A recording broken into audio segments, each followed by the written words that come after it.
Coming up, we play some pretty ridiculous level.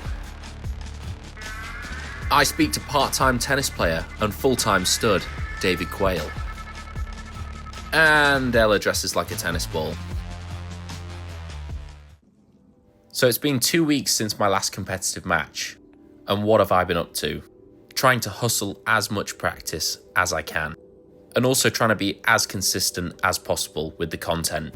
And also went through a weird lumberjack phase, which I hope doesn't return. But my number one goal is to be a professional tennis player. I want to be back out there earning ATP points and earning some cash, doing the thing that I love doing. There is nothing like the thrill of winning tennis matches, especially at pro level. So my first session on court is at 12. It's about 9:30. Gonna go and get some breakfast, fuel up, and then get ready for the day.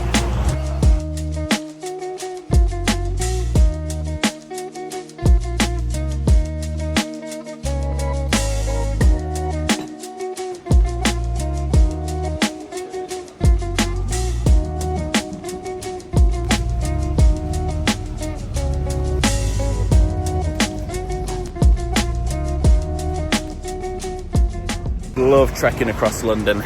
Public transport is my favourite.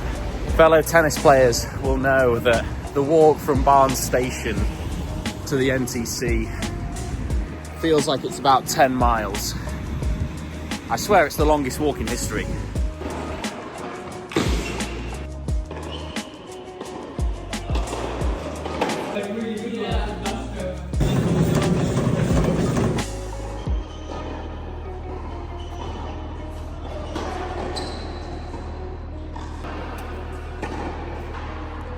Boom. So today I was hitting with David Quayle, the nicest guy ever and someone who provides unbelievable rhythm.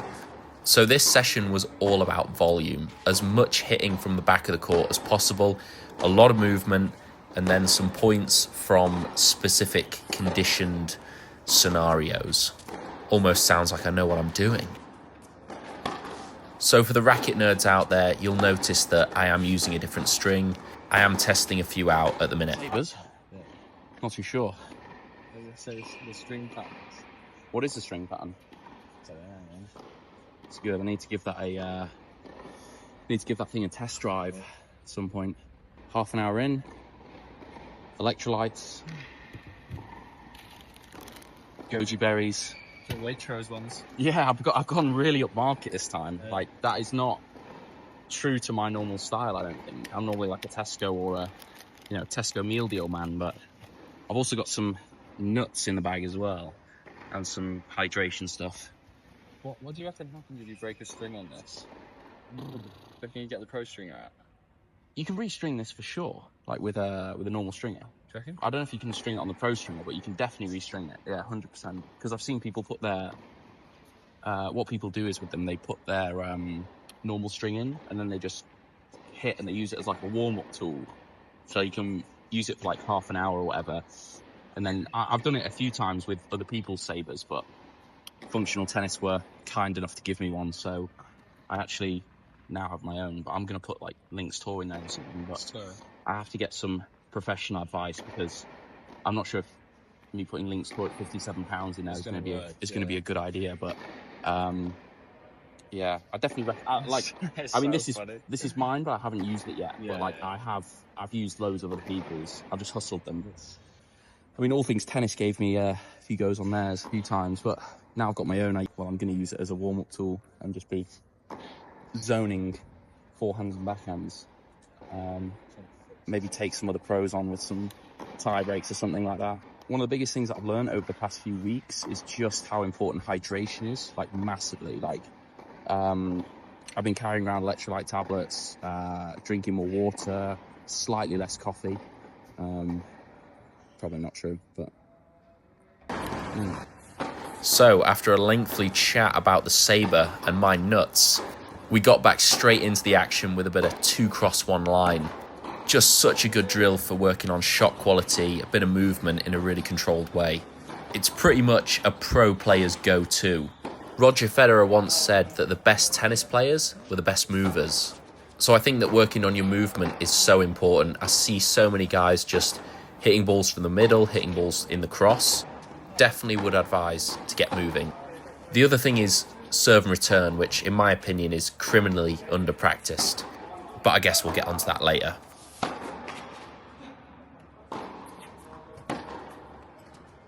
I feel like in the last 2 weeks, I probably haven't practiced as much as I probably should have done. But something interesting's happened. My whole body seems to have relaxed, recovered. I feel really fresh and my mind's fresh. I'm thinking about things really clearly. Although I'm probably missing a few more balls than I would normally do, the feeling on the ball feels great. I'm relaxed, I'm loose. The consistency will come. Yeah, good bats. Good bats all round. I personally think this one is the best on the market at the minute from what I've tried. When I first tried that racket, like, I used really stiff string and it was fucking awful. And then tried this with my string and it just was a bit softer and preferred it. But Have you got the Qualia string in that? that is Qualia, yeah. A Qualia Talk Plus or something. Top squared. Talk Squared. It's good. Yeah, it's good. Yeah, you said you felt like you got more pop with that thing. Yeah. Well, with the racket or the string? Both, like the string and... The string's nice. Yeah. like the Qualia one. Well, the racket, you got more pop on the serve. Especially serve with this racket.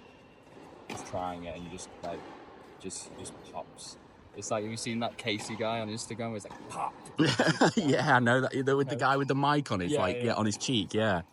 Yeah. He uses that. Finn Merget as well. That's the thing you'd say. Yeah. Kaboom. By this point, we were probably about an hour into the session and we'd done quite a lot of movement. We did actually play some condition points where we did some pattern work and then played the point afterwards, so we got a lot of volume, but my camera actually cut out, so yeah, I'm still a complete amateur when it comes to the content creation. But I think by watching these drills, I think you get the idea of what we were doing. And again, there was a big focus on just hitting as many balls as possible. We even were playing balls that were out just to keep the rallies going. And yeah, just trying to make it as physical and intense as we could. One thing that I'd really like to help people with is the idea of training and just hitting balls.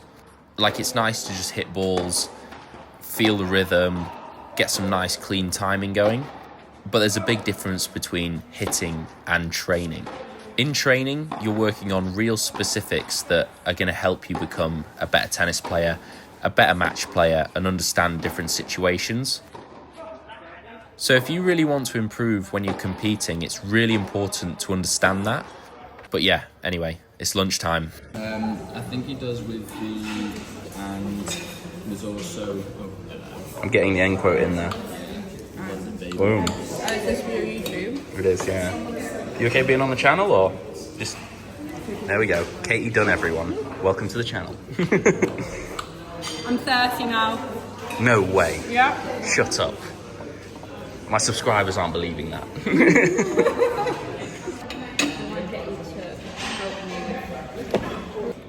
Look at this, look who's joined us. It's Ella, and she's dressed as a giant tennis ball. Enough messing around with Ella. It was time for my second session of the day. Now, I was hitting with Alexis Cantor, and the whole goal of this session was to play points. I was feeling very well grooved after a really physical session in the morning, and I was ready to just get in some competitive action. We warmed up some serves and then got into playing a set.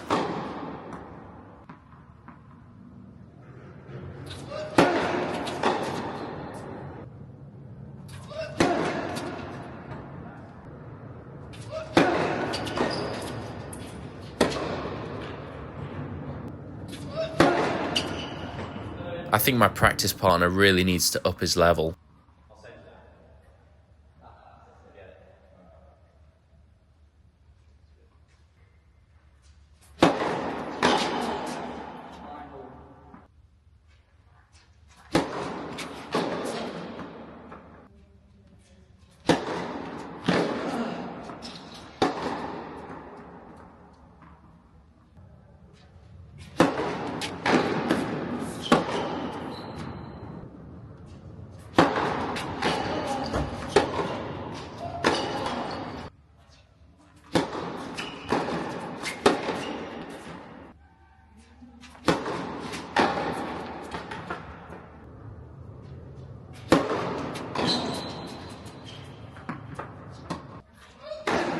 The level of this set so far was pretty ridiculous, and it didn't actually have a lot to do with me.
So, as we're both playing a tournament in a few days, we decided to stop things there.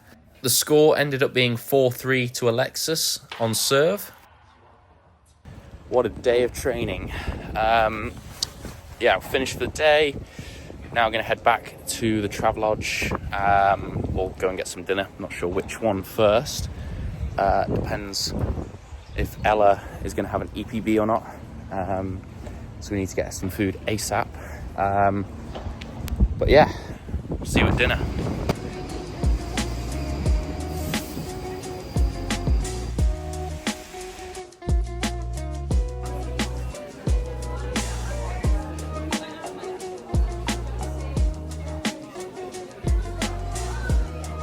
Sean?